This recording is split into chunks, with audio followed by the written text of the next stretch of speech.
Good morning, everyone. My name is Kusujin. My student ID is 243UT246WT. I will present about the malware detection and education.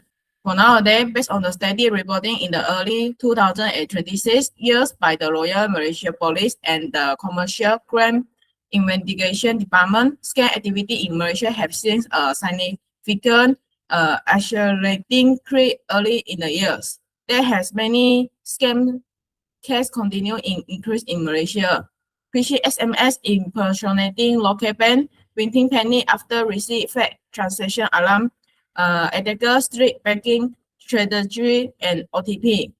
Winning lost their saving. So for the question one, about the hacker scam plan, for the step one, the first step is collect the victim phone number.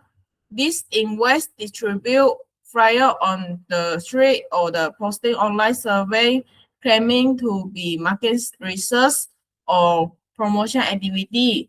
Users are asked to leave their phone number and name for future contact, and some even ask for their address.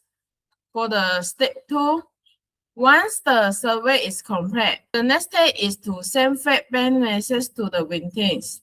This message creates usual situations such as abnormal transaction or large transaction in a specific area require confirmation. The mention of name made the message seem more genius. Therefore, when victims see their transaction list as a normal, they panic and don't carefully consider the message authenticity. Then the message include a message like, if this was your operation, please contact customer service at which number or click the link to contact customer service. Guide waiting to click material link and call fair customer service number for the next step. Step 3, when waiting contact fair customer service or malicious link, attacker can exaggerate the severity of the situation when the victim inquire about the accident of such a thing.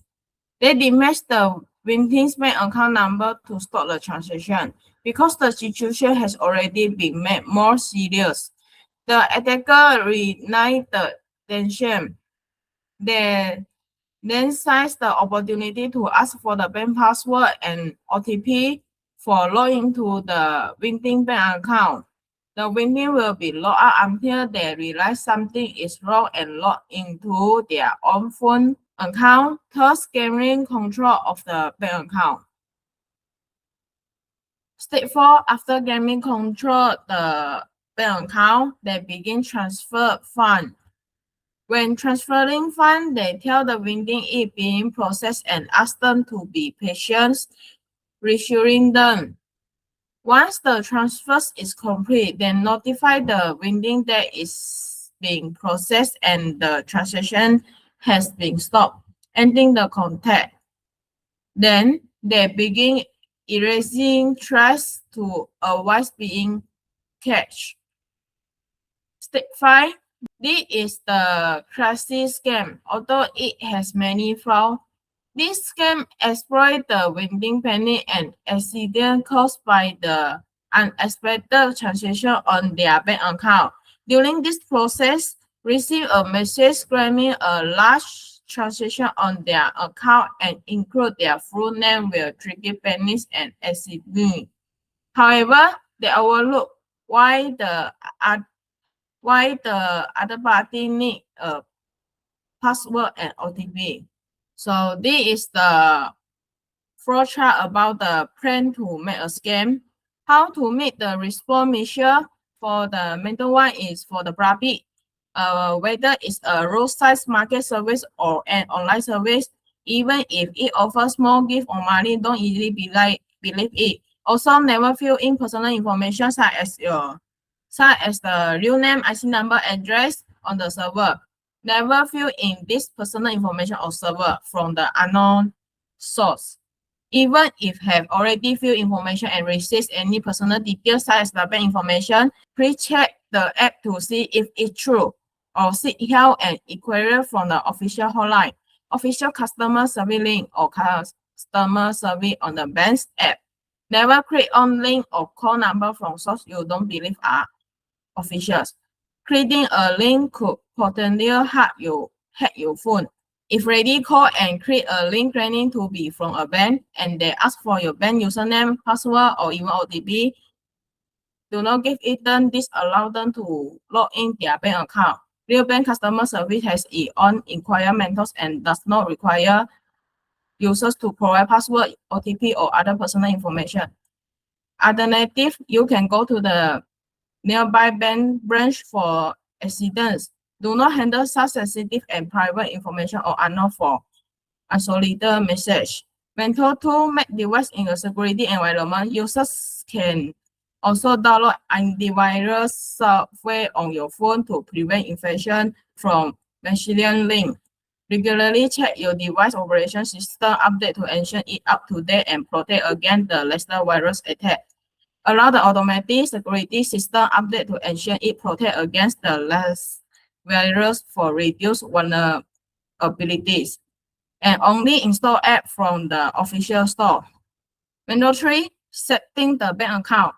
Configure the bank setting to multi-factor authentication to prevent successful transfer after pressing the first layer for the verification.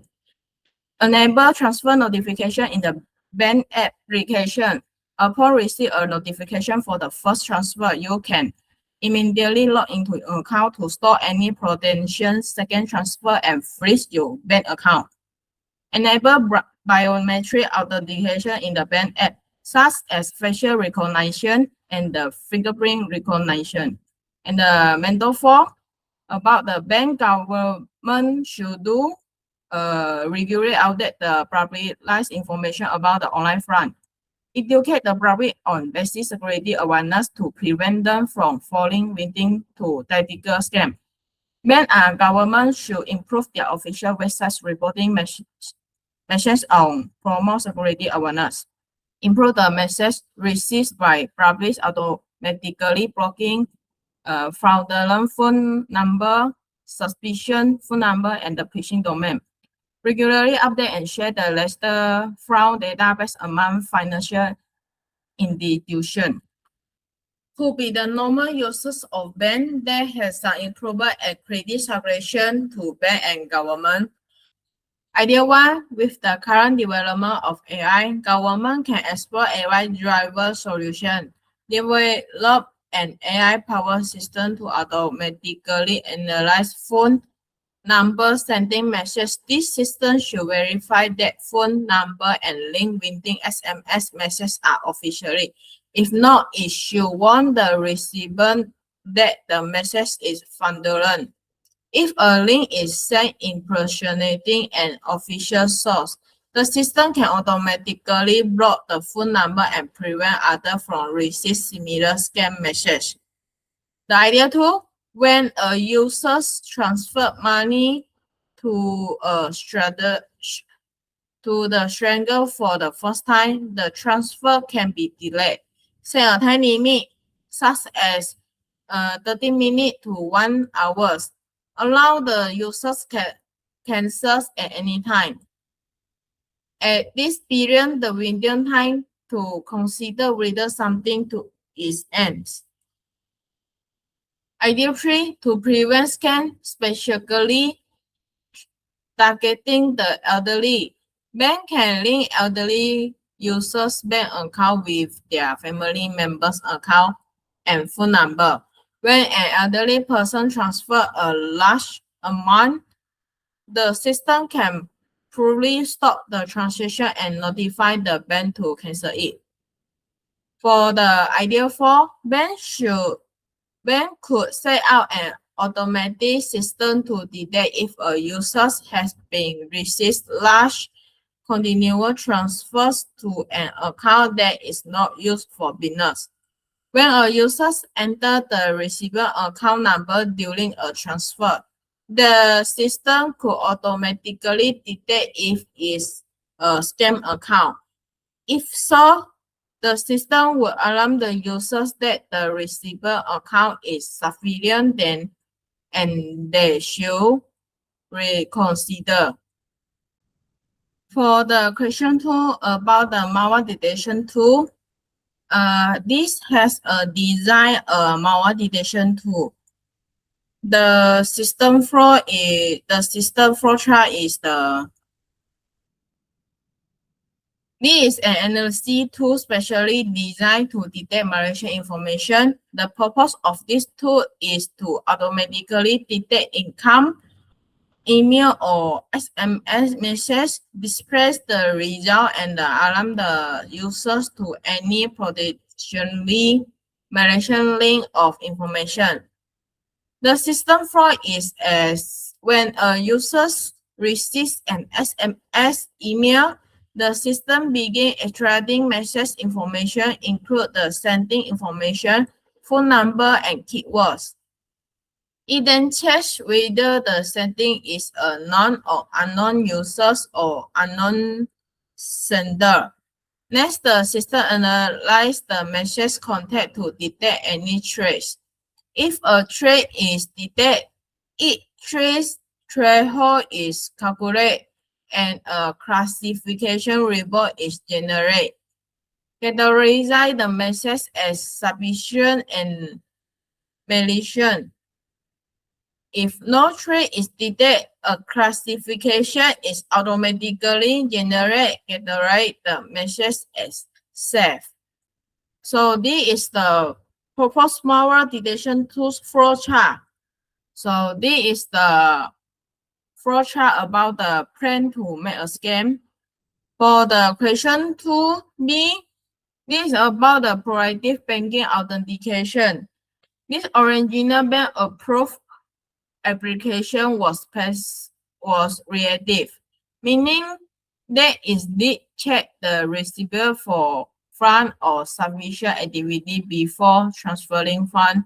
User only realized they being scammed after successful transferring the money, and it was too late to